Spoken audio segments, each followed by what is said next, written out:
의뢰인의 행복만 생각합니다. 법률 문제로 고민에 빠지신 분들에게 정확한 정보를 제공하여 현명한 선택을 하도록 도와드리는 소송 가이드입니다.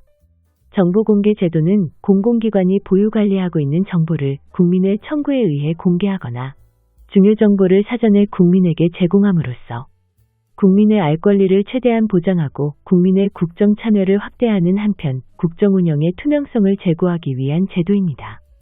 오늘은 경찰서 사건 기록의 정보 공개 청구 방법을 알아보도록 할게요. 네이버 등의 포털에서 정보 공개 포털 검색을 하신 후 사이트로 이동하시면 나오는 화면입니다.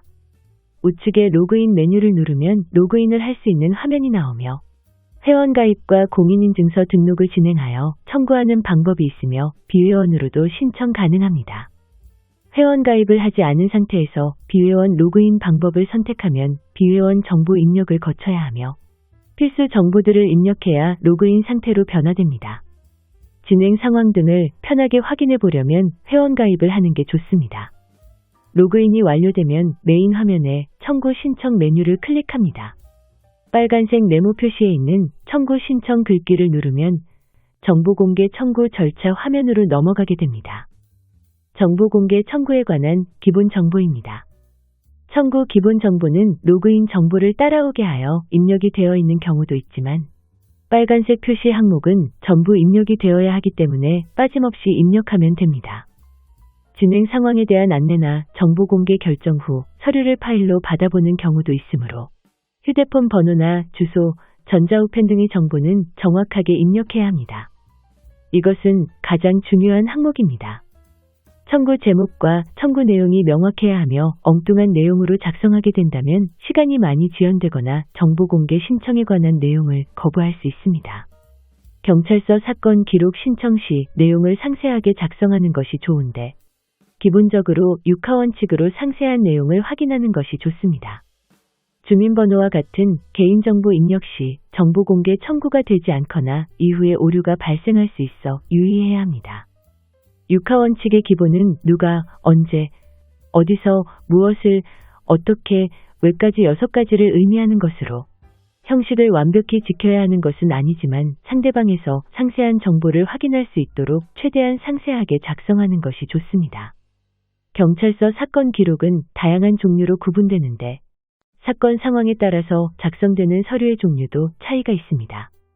사고 사실 확인원이 아닌 사건 기록까지 필요한 상황에서는 최대한 많은 서류를 확보하여 확인해야 하는데 어떠한 기록이 있는지 청구자가 알기 어렵기 때문에 사건 기록에 대한 전체 청구로 작성하는 것이 좋습니다. 간혹 명칭을 특정하라고 요구하는 경우가 있는데 어떠한 서류가 발급 가능한지 문의하시고 진행하시면 됩니다. 기관 찾기 화면을 누르면 기관명을 검색하는 방식으로 신청할 수 있습니다. 수사가 진행된 경찰서를 정확히 고르셔야 빠른 업무 처리가 가능하며 경찰서를 다르게 고른다면 정보 공개 청구가 반려되거나 이첩되어 시간이 많이 걸리게 됩니다. 예를 들어 송파 경찰서로 입력하면 아래의 기관을 고를 수 있는 항목이 뜨게 되는데 경찰서를 고르시고 우측으로 이동시킨 후 확인을 눌러야 정확한 기관명이 입력된 것입니다. 이후에 나머지 정보들을 입력하고 신청을 누르면 정보 공개 청구는 완료된 것이며 통상 10일 정도 걸린다고 보면 되지만 공개 여부 결정에 따라서 기간이 늦어지거나 빠르게 결정되기도 하니 참고하세요. 소송 가이드는 법률적으로 문제가 될 수 있는 부분에 관해 상세히 설명을 드리고 그 해결책에 관하여 근거 법령 및 관련 법령을 제시하는 길잡이를 해드립니다.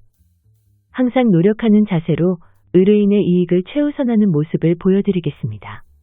소송에 대한 자세한 상담을 원하신다면 변호사 상담 신청을 누르시고 더 많은 정보를 보고 싶으시다면 소송 가이드 카페를 방문하시면 됩니다.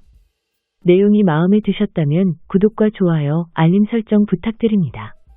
더 좋은 내용으로 찾아오겠습니다. 꼭 승소할게요.